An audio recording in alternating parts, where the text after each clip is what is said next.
College football week 1 is just about in the books, and we have 5 players that you should be targeting on your college fantasy football waiver wire. All right, John, we are coming off of a big week 1 of college football, and it's so important early on in the season for college fantasy football players to make sure they're hammering the waiver wire. And so that's why we've taken some time here to break down 5 key targets that you should be prioritizing on your waiver wires. John, it would be easy here to have missed Hawaii. They played on Friday night. They were a little under the radar here, but we now have 2 proven weeks of production here from quarterback Brayden Schager. There's no question, Matt, in my book, that Schager is the number 1 waiver wire pickup at the quarterback position. Matt, against Vanderbilt, he went on the road and scored over 30 fantasy points. He came back last week against Stanford and produced another 30 points. He has passed for 706 yards. That's averaging over 350 yards a game and 6 touchdowns. The run and shoot is back. The only thing we have to worry about, Matt, is the idea that he doesn't get a lot of rushing yards, but that's okay. Value matters. He's going to get it. Yeah, and that Hawaii offense, the passing yards are going to be able to carry you through. Just 19% rostered. So in 81% of your leagues, he is available. And so not only is he a priority target, John, he should be a realistic one as well. Upcoming games against Albany, FCS Albany, New Mexico State, not New Mexico, New Mexico State, and UNLV. So over the next 3 weeks, John, he should be a pretty plug-and-play type guy. All right, let's go ahead and move on to somebody who we were less sure about going into the season, John. Just before the week 1 action for Alabama, Jalen Milroe is named the starter, and he came out, and granted, John, it was not high-level competition, but he came out and showed why he was the front runner for a lot of the season. More impressive for me, John, I didn't see a quarterback rotation. They really let Jalen Milroe be out there and take advantage of the game. And so I know that you talked about him more in your Fantrax waiver wire article this week as well. Why is he a priority ad for you? Matt, Nick Saban has been incredibly great at finding productive quarterbacks. We waited all off season at Alabama. I was reading Alabama discourse, reading Alabama websites, reading the newspaper articles that I can find online. No one had a clear number 1 quarterback. Late last week, it was announced that Milroe was starting. Matt, I went out of my way to watch this game because I wanted to see if he's the guy. 18 attempts, 13 completions. That's what I care about. But 3 touchdowns. Now, the efficiency isn't likely to stay that high. But, man, he showed me enough with his arm. It's about rushing upside. 48 yards on 7 carries and 2 rushing touchdowns. Matt, Milroe looks like the guy. Next 3 games, Texas, South Florida, Mississippi. Alabama quarterbacks can win you championships. I love him this week. Yeah, and I want to emphasize here, this is not the part of the schedule to be scared of with Jalen Milroe. Although it's Texas, it's a big name team. That should be a game that leans into a shootout. I haven't seen the over-under yet, John, but I imagine it's probably mid-50s if I had to guess off the top of my head. So I think we're going to see offensive production on both sides. South Florida, John. Not only should they be beating up on them, but South Florida has Alex Golesh, the Tennessee offensive coordinator from last year. So they'll play up-tempo and poorly against Alabama.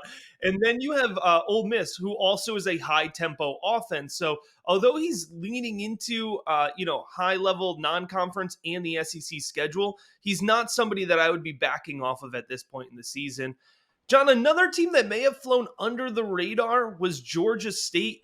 Georgia State had a big week 1, a few different playmakers here, but we want to hone in on the running back here, Marcus Carrol. I have to admit, I was at the UConn game and the Georgia State game was on at the same time, so I didn't watch it. But Matt and I play in 3 college fantasy football leagues against each other, and I was lucky enough in one league I had to start Marcus Carrol against my good friend Matt, and I'm watching on my cell phone, at the game live, And I'm looking, I couldn't believe it. 3 touchdowns, 184 yards rushing. He threw in 2 receptions. Marcus Carrol is the bell cow of Georgia State. I think he can be your number 1 waiver wire. And ironically, he plays UConn this week, and I got to play him again. But Matt, what do you think about Carrol? 26% rostership, John. So he's available in the majority of leagues, about 3/4 of leagues. And I think especially when you are watching, a Sunbelt team, a group of 5 team, you have to let them tell you who they are, right? And so don't wait on this one, because Carroll's somebody who's probably going to have over 50% rostership after this first week. He's somebody that you need to prioritize and get in on now, because often folks don't know who the high volume names are always for every group of 5 team. But as soon as they do, John, it's game over. You're right. He gets UConn this week, and then he gets Charlotte the following week, and then he gets Coastal Carolina. All very beatable defenses here that should push some high scoring matchups. So I think Marcus Carrol, this is a situation, John, where you either get on the train now or you're going to be watching him score against your league mates. Somebody else, John, that I think popped up a little bit under the radar is wide receiver Tre Harris out of Mississippi. Certainly that's an offense that we've needed to be invested in, but with no Zachary Franklin in week 1, it was Tre Harris that really kind of made a claim for volume in that offense.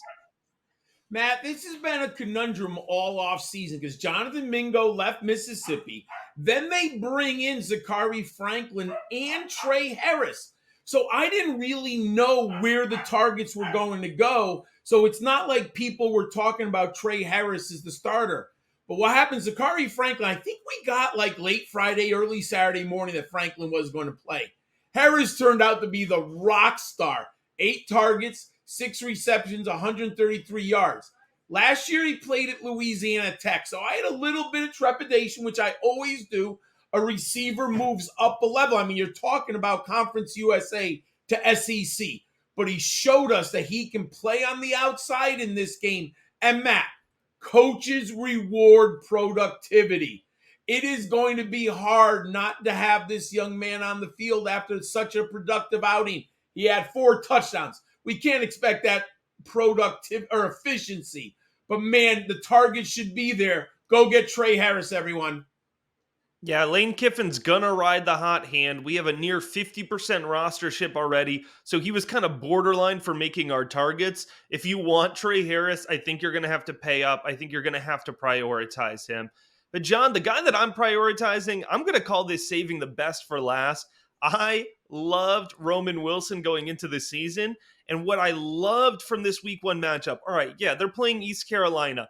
John, JJ McCarthy looked like a majorly improved passer, right? We talked about him all off season on the Devy side of things. We saw velocity, but what did I see? I saw chemistry with Roman Wilson. Those two were connected, and I'm very excited about him moving forward.